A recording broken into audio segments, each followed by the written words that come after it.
నమస్తే నేలతల్లి లైవ్ కార్యక్రమానికి స్వాగతం. ప్రస్తుతం ఈ రోజు మనం నేలతల్లి కార్యక్రమంలో చూసుకుంటే గనుక తెలుగు రాష్ట్రాల్లో నీటి ఎద్దడి సమస్య విపరీతంగా పెరిగిపోతుంది. రైతులు వేసిన పంటలు ఎండిపోతున్నాయి. అందులో వరి పంట ఎక్కువ విస్తీర్ణంలో ఉంది. మరి ఇలాంటి పరిస్థితుల్లో రైతులు సాగులో ఎలా ముందుకు పోవాలి, ప్రభుత్వాలు ఈ సమస్యపై రైతులకు ఎలాంటి అవగాహన కల్పించాలన్న అంశాలపై చర్చించడానికి senior retired agriculture professor doctor Jalapathi Rao గారు మన HMT స్టూడియోలో లైవ్లో సిద్ధంగా ఉన్నారు. ఇందుకు సంబంధించి రైతుల సమస్యల పరిష్కారం కోసం ఇక్కడ స్క్రీన్పై కనిపించే నంబర్లకు కాల్ చేసి మీ సందేహాలను నివృత్తి చేసుకోవచ్చు. దీనికంటే ముందుగా రైతుల సమస్యల గురించి వారి మాటల్లో విద్దాం. 3 ఎకరాలు తరి చేసినాం, వరి చేసినాం సార్. బోర్ పూరా ఫెయిల్ అయింది సార్. సగం నీళ్ళు, సగం చేను కూడా పారతలేదు. రాత్రి పగులు తిరిగి కరెంట్ సరిగా రావడం లేదు సార్. బోర్లు సరిగా నీళ్లు కొట్టడం లేదు సార్. 5 ఎకరాలు రైతులు నష్టం అయిపోయారు. ఎండిపోకడం, కరెంట్ సరిగా రాక చాలా ఇబ్బంది. దుక్కి దున్నినప్పటి నుంచి, కలుపు తీసినప్పటి నుంచి ఎకరాకు 40-50 వేలు ఖర్చు వస్తుంది. ఇంకా 1000 ఎకరాలు ఎండిపోకడం అయింది. రైతులు అల్లం కొల్లం అయ్యారు. నాకు 4 ఎకరాల వరి ఉన్నది. 4 ఎకరాలు వరి వేసిన ఎకరకు 30,000 చొప్పున నాకు ఖర్చు వచ్చింది. దున్నకానికి, కూలోళ్ళకి, పెట్టుబడికి అంతా అనుకుంటా. కానీ ఈరోజు 4 ఎకరాలు ఎండిపోయే పరిస్థితి. 1,20,000కు అడ్డంగా నష్టపోయినాం. కరెంట్ అనేది ఏ పూటకు వస్తుందో, ఎప్పుడు వస్తుందో, ఎందుకు వస్తుందో, ఆ కరెంట్ కూడా ఎంత వస్తుందని చెప్తే మా పరిస్థితి చాలా ఘోరంగా ఉందన్న. చాలా లో వోల్టేజ్ వస్తుంది, మోటార్ ఎత్తుకోదు, మోటార్లు కాలిపోతున్నాయి, ట్రాన్స్ఫార్మర్లు కాలిపోతున్నాయి. మేము ఎవరిని చెప్పినా మమ్మల్ని ఎవరు పట్టించుకునే స్థితిలో లేరు. ఉపాధి లేక మా చాలా దివాలా తీసే స్థితిలో ఉన్నాము. మాకు పంటలు ఎండిపోతున్నాయి, మాకు ఎలాంటి ఉపాధి దొరకలేదు. ఇట్లా నా ఒక్కని పరిస్థితే కాదు, మా చిన్న తాండాలోనే ఇంచుమించుగా 70 నుంచి 80 ఎకరాల వరి అందరు ఎండిపోయినాయన. నాటేసా సార్. బోరు అయితే కొడతలేదు, కరెంటే రావట్లేదు. ఇక కరెంట్ అయితే వస్తలేదు, బోర్లు దాన్ని కొడతలేవు. 2 ఎడ్లు తెచ్చిన ఆ ఎడ్లు కూడా మేపి మేము ఇక్కడ బొంబాయి అయినా పట్టమన్నా ఇక్కడ పోవాల్సింది వచ్చింది సార్. మాకు ఈ మాకు బియ్యం లేక, నూకలు లేక, ఏం లేక మేము చేస్తున్నాం. తాగని నీళ్ళు కూడా లేదు సార్ మాకు. మేము 3 ఎకరాలు తరి చేసినాం. రైట్ జలపతిరావు గారు నమస్తే. మనం ఇప్పుడు చూసినాం కదా రైతుల పరిస్థితి ఏ విధంగా ఉందో. అంటే ఇక్కడ చూస్తే ప్రతి సంవత్సరం ఉష్ణోగ్రతలు పెరుగుతూ వాటికి సంబంధించిన నీటి భూగర్భ జలాలు కూడా తగ్గిపోతూ వస్తున్నాయి. మరి ఈ నేపథ్యంలో ఇటువంటి పరిస్థితుల్లో రైతులు ఏ విధంగా పంట మార్పిడి చేసుకోవాలి, అసలు రైతుల పరిష్కారం ఏంటి రైతులకి? ఇది తెలంగాణకు చాలా సంవత్సరాల నుంచి ఉన్న సమస్య. ఎందుకంటే తెలంగాణ ప్రాంతంలో భూములు బాగున్నాయి, వాతావరణం బాగుంటుంది కాబట్టి నీటి ఎద్దడి ఎప్పటికీ సమస్య. ముఖ్యంగా 2వ పంటకు చాలా సమస్య.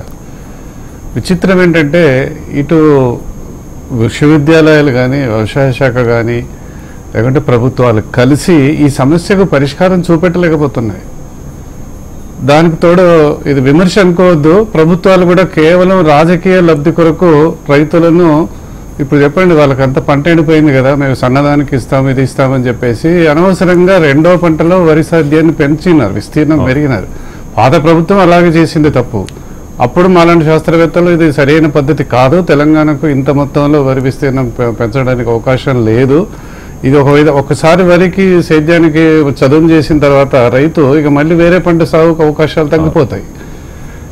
అసలు కొన్ని ప్రాంతాల్లో సమస్య ఉంది. దాని పరిష్కారం కావాలంటే చాలా పోయిన ప్రభుత్వంలో ఉన్న అదే రాజకీయ నాయకులు అందరితో మాట్లాడితే మాకు సాధ్యం కాదు, మేము చెయ్యలేము అని అన్నారు.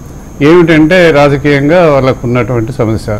ఈ ప్రభుత్వం ఇంకా ఎక్కువగా ఉత్సాహం పడిచింది, వరి సేద్యం వేయండి, పెంచండి, వరి విస్తీర్ణం పెంచండి, వారి గొప్పతనంలాగా ఆ ప్రభుత్వం ఈ ప్రభుత్వాలు వరి విస్తీర్ణం పెరుగుతూనే తెలంగాణ అభివృద్ధి అవుతుంది అన్నటువంటి ఆలోచన కొద్దీ పెంచుకున్నారు. ఇప్పుడు చూడండి, అన్ని ఎకరాలు ముఖ్యంగా తాండాలు, ముఖ్యంగా ట్రైబల్స్ ఉన్నటువంటి ఏరియాలో చూస్తుంటే ఇంతకుముందు చూసాము, బట్ పూర్తి కరువు ఉన్నటువంటి సంవత్సరాల్లో ఈ సంవత్సరం వర్షాలు పర్వాలేదు అనుకున్నప్పటికీ కూడా భూగర్భ జలాలు తగ్గుతున్నాయి. మన తెలంగాణ లెక్కలు చూసుకుంటే భూగర్భ జలాలు విపరీతంగా తగ్గుతున్నాయి. 2వ పంటకు మార్చి వచ్చేసరికి విపరీతంగా సమస్య ఎక్కువ అవుతుంది. మరి ఇంత పెద్ద ఖర్చు పెట్టుకొని చేసినటువంటి సాగు రైతు పంట ఎండిపోతుంటే కళ్ళలో దుఃఖం వస్తుంది. కాబట్టి దీనికి ముఖ్యమైనటువంటి కారణం రాజకీయంగా ఇట్లాంటి శాస్త్రీయ సంబంధమైనటువంటి రైతుల పంటల సాగులో విషయంలో రాజకీయ జోక్యం ఉండకూడదన్నది మేము మొదటి నుంచి అంటున్నాం. ఇప్పటికైనా దయచేసి ప్రభుత్వాలు కేవలం విశ్వవిద్యాలయాలకు, నిపుణులకు, రైతులకు మాత్రమే ఈ అవకాశం ఇవ్వాలి. కానీ ఏదేదో వాగ్దానాలు చేసి వరి సాగుతం చేయండి, మేము వరికి మాత్రమే ఎక్కువ ధరిస్తాము, 500 బోనస్ ఇస్తాము, మేము కొంటాము, చేస్తాము అని ఇట్లాంటి వాగ్దానాలతోటి రైతులలో ఏం పోయిందంటే వరి వేసుకుంటే ఉంది కదని, వరి వేసుకుంటేనే ఏదైనా ఇస్తారు, లేదు అంటే వరి వేసుకుంటే రాదు, లేదు అన్నది ఒకటైంది. ఇంకో దురదృష్టం ఏంటంటే రైతులు కూడా అనుభవం, మరి ఇంత అనుభవం ఉన్న వాళ్ళు కూడా ఎప్పటికైనా వరి సేద్యం మొదలు పెట్టినప్పుడు నీళ్ళు పడతాయి బోర్లలో, ఫిబ్రవరి వచ్చేసరికి తగ్గుతాయి, మార్చి వచ్చేసరికి ఇంకా తగ్గుతాయి, దానికి తోడు విద్యుత్ సమస్య కూడా. కాబట్టి ఇది ఒక పెద్ద జటిలమైన సమస్య. ఇప్పుడు ఎందుకంటే మేము క్షేత్రస్థాయిలో వెళ్ళినప్పుడు చదును చేసినటువంటి లెవెల్ చేసినటువంటి భూములలో ఇంకొక పంట సాగు చేయాలంటే కష్టం, ఎందుకంటే నీరు పారించేటువంటి విధానంలో సమస్యలు వస్తాయి. మేము పరిశోధన అంతా చేసింది సంవత్సరాలుగా ఇలాంటి అంశం మీదనే. కాబట్టి వరికి ఎక్కువగా ప్రోత్సాహం చెప్పకపోతే వేరే పంటలు వేసుకోవడానికి అవకాశం ఉండే. బట్ ఇప్పటికి కూడా మన ఉద్యాన విశ్వవిద్యాలయంలో ఇలాంటి కొంతమంది ఒక చర్చ జరిగింది. ఆ చర్చలో మాలాంటి వాళ్ళు ఏంటంటే రెండవ పంట ఇప్పటికైనా ప్రభుత్వం ఒక నిర్ణయం తీసుకుంటే రెండో పంట బోర్బావుల కింద వరి సేద్యం చేయకూడదు. చెయ్యొద్దు అంటే ఏ పంట సాగు చేయాలి?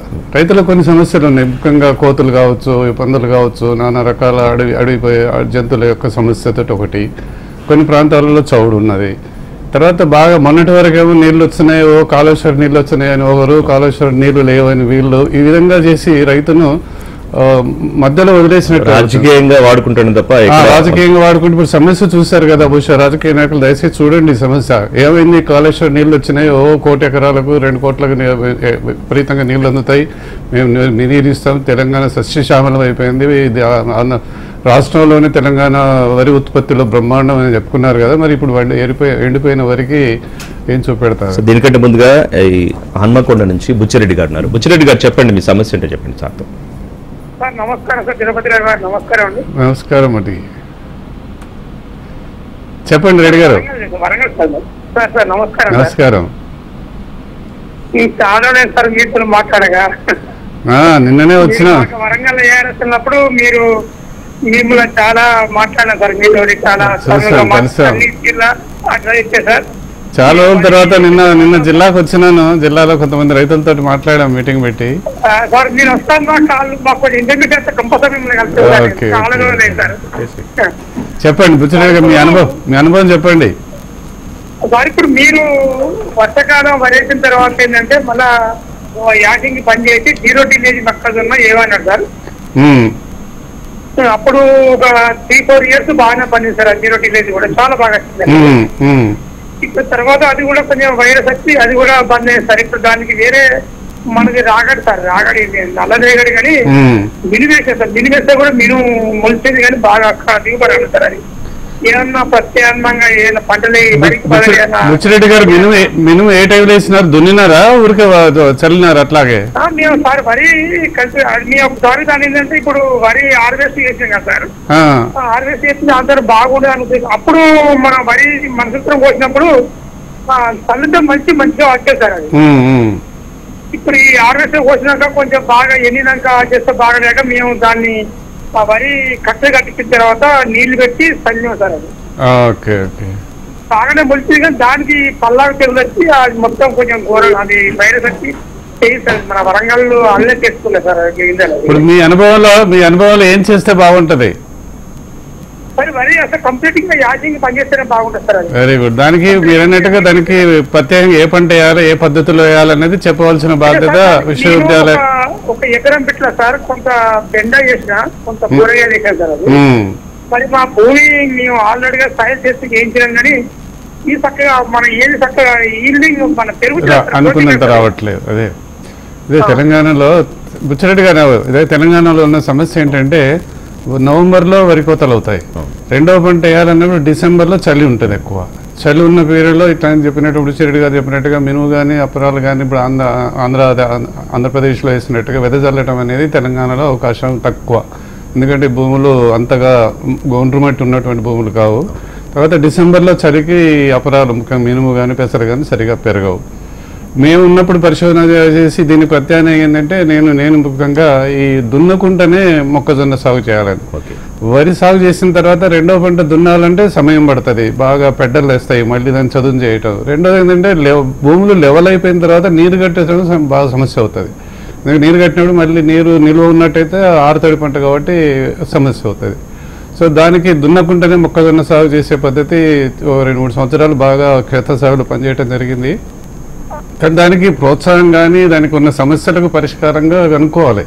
ఏదన్నా క్షేత్రస్థాయికి వెళ్ళినప్పుడు రకరకాల పొలాలు రకరకాల రైతులు ఉంటారు కాబట్టి సమస్యలు వేరువేరుగా. ఇక్కడ ఒక సమస్య సార్, మీరన్నట్టు ప్రధానంగా వరి ప్రభుత్వం ఎప్పుడు చూసినా వరి గురించి డిస్కషన్ తప్ప వేరేది రాదు. వరికే ఏదైనా స్కీములు ఇవ్వడం, వరికి సంబంధించిన వాటి గురించి మాట్లాడతారు. సో అట్లాంటి క్రమంలో ఈ వరికి బదులుగా వేరే ఏ పంటలు ఇస్తే బాగుంటుంది, మీరు ప్రభుత్వానికి ఏం సజెస్ట్ చేస్తారు? అంటే మొన్న చర్చలు ముఖ్యంగా చెప్తున్నా ఉద్యానవన శాస్త్రవేత్తలు ఉద్యానవన యూనివర్సిటీలో చర్చించినప్పుడు నేను చాలా మందికి వాళ్ళని రిక్వెస్ట్ చేసింది ఏంటంటే అరటికి అవకాశాలు ఏంటి. ఎందుకంటే అరటి కూడా కొద్దిగా నీళ్లు అంటే లెవెల్గా ఉన్న ఫీల్డ్లలో అరటి కూడా ఇప్పుడు ముఖ్యంగా వరికి ప్రత్యామ్నాయంగా ఉన్నారంటే వర్షాకాలం కానీ రెండవ పంట కానీ కొన్ని ప్రాంతాలలో అరటికి అవకాశాలు ఉన్నాయి. సో అరటికి అవకాశాలు సమస్యలు దాని మీద పరిశోధన చేయండి, కొంచెం పరిశీలన చేసి ఎక్కడెక్కడ తెలంగాణలో ఏ ప్రాంతంలో ఏ జిల్లాల్లో, ఎందుకంటే అన్ని ప్రాంతాల్లో చలి కానీ వేసవి కానీ కొన్ని రకాల గాలులు కానీ సమస్య ఉంటుంది కాబట్టి అరటికి కొన్ని ప్రాంతాలు అనుకూలంగా ఉన్నాయన్నది వాళ్ళు కూడా ఒప్పుకుంటూ జరిగింది. కాబట్టి అరటి ఒకటి తీసుకురావటం అనేది ఒకటి. రెండవది వర్షాకాలంలో వరి తప్పనిసరిగా పెట్టుకున్నప్పుడు రెండవ పంట చిన్న సన్నకారు రైతులు చాలామంది కూరగాయలు పెంచుకోవడానికి అవకాశం ఉంది. ఆ కూరగాయలకు డ్రిప్ పద్ధతిలో ఇచ్చినట్టయితే ఈ చదువుని అంటే లెవెల్ చేసినటువంటి భూములలో నీరు పారించడం పెద్ద సమస్య కాదు. చిన్న ఫ్యామిలీ డ్రిప్ అంటారు, పెద్ద హై లెవెల్లో డ్రిప్ సిస్టమ్ కాదు.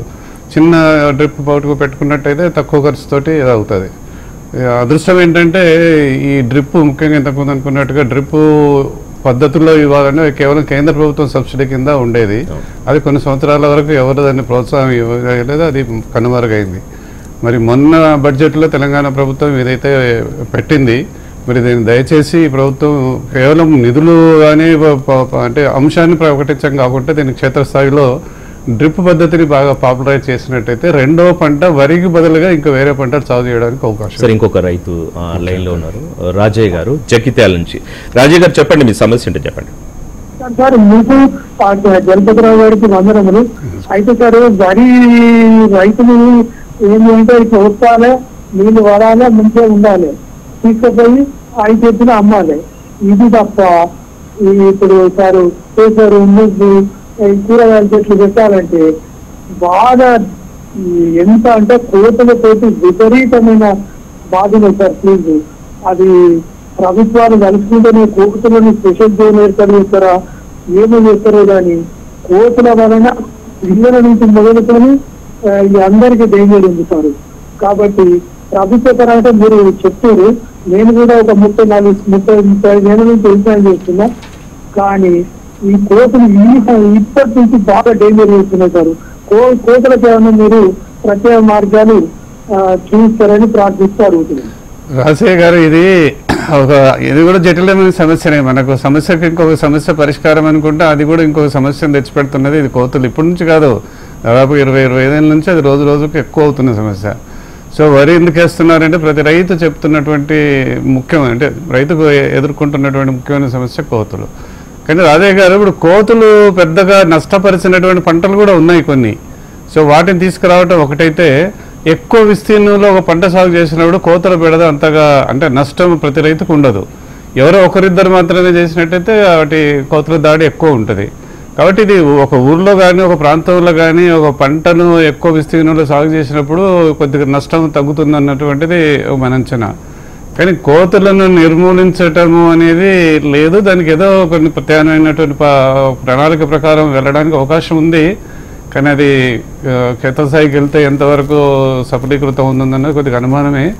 కానీ ఈ సమస్యకు పరిష్కారము కనుక్కోవటం అనేది ముఖ్యంగా ఉన్నతాధికారులు, ఈ వెటర్నరీ కానీ వీళ్ళు కానీ అందరు కలిసి ఏమన్నా ఈ సమస్యకు పరిష్కారం కనుక్కోకపోతే ఇది కేవలం మన తెలంగాణ కాదు, దేశం మొత్తంలో చాలా సమస్యలైంది.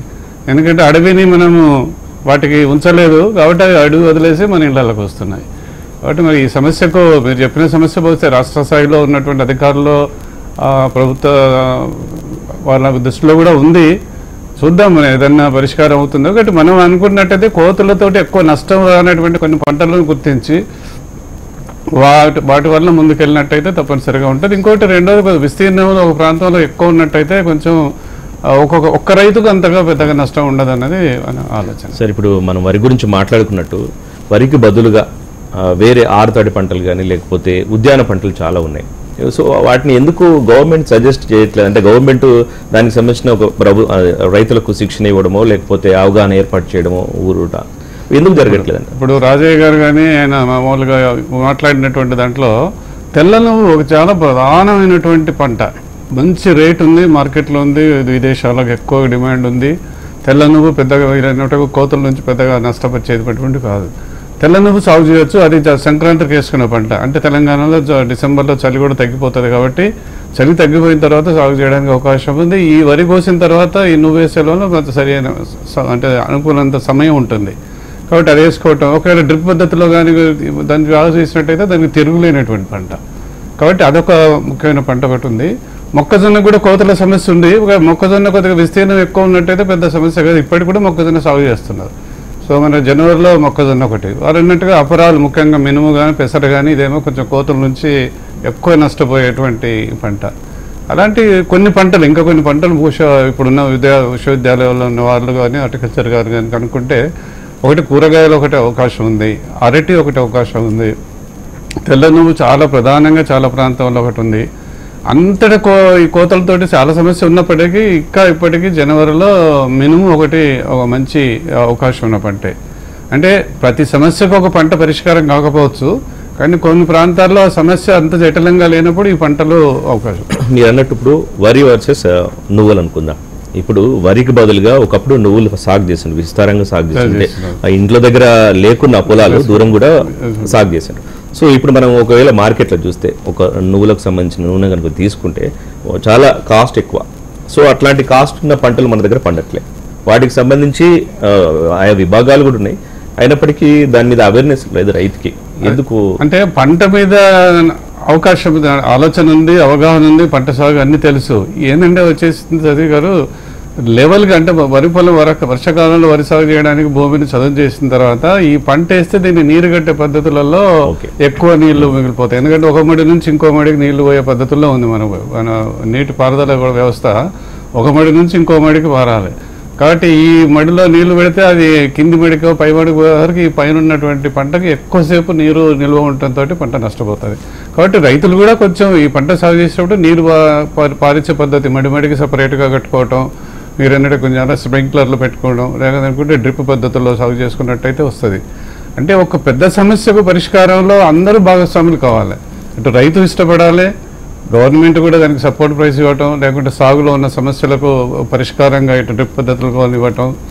మార్కెట్లో సమస్య అయితే లేదు, ప్రభుత్వం చేయవలసిన తెల్ల నువ్వులకు విపరీతం డిమాండ్ ఉంది, అది ఎప్పటికైనా ఉంటుంది. అది ఎందుకంటే ఇప్పుడు తెల్ల నువ్వులు ఎందుకంటే తెలంగాణలో పసుపు తీసిన తర్వాత చాలామంది తెల్ల నువ్వు వేస్తారు. సో వరి తర్వాత కూడా బ్రహ్మాండంగా 4-5 క్వింటాల వరకు పండుతుంది, దాదాపు 10,000 పైనే ఉంటుంది. ఎప్పటికీ తెల్ల నువ్వులకు ఈ కన్ఫెక్షనరీలో బేకరీలలో వేరే దేశాల్లో కూడా విపరీతంగా డిమాండ్ ఉన్నటువంటి పంట కాబట్టి దాని అవకాశాలు ఎంతవరకు ఉన్నాయి అనేది ఒకటి. రెండోది ఇది విమర్శకారుగా నేను విశ్వవిద్యాలయం నుంచి వచ్చినా కానీ ఈ సమస్య మీద వాళ్ళ కనీసం వాళ్ళ పరిష్కరించే విధానం కానీ సజెషన్స్ కానీ దాని మీద ప్రయత్నం చేస్తున్నట్టుగా నాకు ఎక్కడ అవపడతలేదు. అంటే మేము అప్పుడు పరిశోధన చేసినప్పుడు 20 ఏళ్ళకు ఉన్నటువంటి సమస్య ఇప్పటికీ అలాగే ఉంది. మేము ఏదో కొన్ని పరిష్కారాలు చూపెట్టాం కానీ అది ఎక్కువ రోజులు ఎక్కువ విస్తీర్ణంలోకి పాకలేదు. మరి ఇంతకుముందు ఏంటంటే ఒక జీరో టిల్లేజ్ పద్ధతులు దున్నకుండా మొక్కజొన్న సాగు అనేది బాగా ప్రచారం చేసాము, మీడియా కూడా బాగా సపోర్ట్ చేసింది. దాన్ని కంటిన్యూషన్లో చెప్పడం, వాళ్ళకి సమస్యలకు మళ్ళా పరిష్కారంగా చూపెట్టడం లేదు. అంటే నా ఉద్దేశం విశ్వవిద్యాలయం కానీ వ్యవసాయ శాఖ కానీ పూర్తిగా మాకు సంబంధం లేదు అన్న పద్ధతిలో ఉన్నారేమో అనిపిస్తుంది. ఎందుకంటే క్షేత్రస్థాయిలో ఏమాత్రం అభివృద్ధి కావాలి. రైతుల దగ్గరికి ఇప్పుడు అప్పుడు మీరు ఉన్నప్పుడు విధంగా రైతుల దగ్గర కలవడం కానీ రైతులకు ఇన్ఫర్మేషన్ చెప్పడం అంతగా ముఖ్యంగా ఇది పంటల యాజమాన్యంలో అగ్రానమెంట్ అగ్రానమీ ఈ అగ్రానమిస్ట్ల యొక్క ప్రాధాన్యత చాలా ఉన్నది. వాళ్ళు క్షేత్రస్థాయికి వెళ్ళి సమస్యలకు పరిష్కారంగా అంటే ఒక్కొక్క ప్రాంతంలో ఒక్కొక్క సమస్య ఉంటుంది కాబట్టి ఆ సమస్య కన్నా కనీసం పరిష్కారం చూపెడతాయి మొత్తం విస్తీర్ణాన్ని కాకపోయినా. రెండోది ప్రభుత్వానికి నివేదికలను పంపట్లేదు యూనివర్సిటీ యొక్క బాధ్యత. సార్ రెండవ పంట వరి సాగును మనం ఎంకరేజ్ చేయొద్దు, దానికి బదులుగా విశ్వవిద్యాలయం ఉన్న ఉన్నతాధికారులు ఏంటంటే మన వరిని బ్రహ్మాండమైన వరి పెడుతుంది తెలంగాణలో, తెలంగాణ సోన బ్రహ్మాండము, దీన్ని వేరే దేశాలకు అమ్ముకోవాలని. 40-50 రూపాయలు కూడా రానటువంటి వరి అంటే బియ్యానికి 1000 రూపాయలు ఖర్చు పెట్టి సాగు చేసి ఏం అమ్ముకుంటున్నాం? నీళ్ళు అమ్ముకుంటున్నాం. మనం వరిని ధాన్యం అమ్ముకోవట్లేదు, బియ్యం అమ్ముకోవట్లేదు, నీళ్ళని అమ్ముకుంటున్నాం. ధాన్యం ప్రాసెసింగ్ అది తీసుకెళ్లి అమ్ముకునే క్రమంలో వేరే దేశాల్లో ఎక్కువ ధర లేనటువంటి పంట ఎవరు కొంటారు? బీద దేశాలు కొంటాయి. దీనికంటే ముందుగా పెద్దపల్లి నుంచి తిరుపతి రెడ్డి గారు ఉన్నారు. తిరుపతి రెడ్డి గారు చెప్పండి, మీ సమస్య ఏంటో చెప్పండి. నమస్కారం సార్. రెడ్డి గారు చెప్పండి. సార్ నమస్కారం. నమస్తే సార్. ఇప్పుడు ఒకటి సార్, ఆరు తరగతి పంటలు పెట్టకపోవడం సార్ ఒక 3-4 కారణాలు సార్. అవును సార్, ఒకటి లేబర్ ప్రాబ్లం సార్. దీన్ని ఎవరు గుర్తించలేదు సార్, గవర్నమెంట్ కూడా గుర్తించలేదు. ఎందుకు నాకు అర్థం అవుతుంది. తిరుపతి రెడ్డి గారు, వరికి కూడా అంటే అన్ని రసాయనాలు ఉన్నాయి, యంత్రాలు ఉన్నాయి కాబట్టి మీకు లేబర్ లేదు కాబట్టి వరికి కూడా ఎక్కువగా కూలీల సమస్య ఉన్నదే. లేదు సార్, ఇప్పుడు వరి ఏమో సార్ వీడు అదే వెదజల్లుతున్నారు, కలుపుకు మందు చల్లుతున్నారు, ఎరువులు ఉన్నాయి, తర్వాత మెషిన్ ఉన్నది, కోస్తున్నారు, అంతే కదా?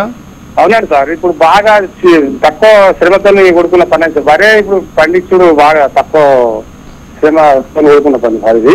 ఇంకొకటి సార్, కోతల పెడితే కూడా బాగుంది సార్ మా దగ్గర. ఇంతకుముందు జగిత్యాల రైతు అదే చెప్తున్నారు కదా, అంతటా తెలిసిందే. తిరుపతి రెడ్డి గారు, దీనికి పరిష్కారం ఇప్పుడు సమస్యకు ఇంకో సమస్య అవుతుంది కదా. ఓకే, ఇవన్నిటికీ మనం వరి వేద్దామంటే ఇప్పుడు నీరు లేదు, తర్వాత వరి ఉత్పత్తి ఎక్కువ అవుతుంది, ఎక్కడ అమ్ముకోలేను, వేరే దేశాలకు అమ్మినా మనకు దానికి సరైన లాభం లేదు. ఈ రాజకీయ నాయకులు ఆ మాటలు బట్టి వేసుకుంటూ పోతా ఉంటే ఇది వ్యవసాయానికి నీరు ప్రధానం కదా. ఇప్పుడు నీరే లేకపోతే పంట ఎండిపోతే ఇంకెంత బాధ. తిరుపతి రెడ్డి గారు, మీలాంటి అనుభవం ఉన్న వాళ్ళు దీనికి పరిష్కారం ఏం చూపెట్టగలుగుతారు? అదే సార్, మాకు 3 సమస్యలు సార్, 3 ప్రధాన సమస్యలు. మన 3 కారణాలు ఉన్నాయి. ఇప్పుడు లేబర్ ఒకటి, పందులు ఒకటి, కోతులు. వరి ఎందుకు పెడుతున్నారని అనలేదు. వరికి బదులుగా ఎక్కడన్నా కొంత ప్రాంతంలో వరి ఈ పంటను మార్చి ఇంకో పంట వేసుకునే అవకాశం ఉందా? అట్లా కూడా లేదు సార్. ఇవాళ భూములన్నీ సార్ సమానమైన ఇవాళ సార్ ఆడే పరిస్థితులు లేదు. అట్లా కూడా భూములు కూడా ఖరాబ్ అయినాయి సార్. అంతరి పంట మరి ఎట్లా? మరి ఇట్లాగే వెళ్దామా? మారాలి సార్. మారకుండా మాకు కూడా సార్ ఖర్చు బాగా అవుతుంది సార్.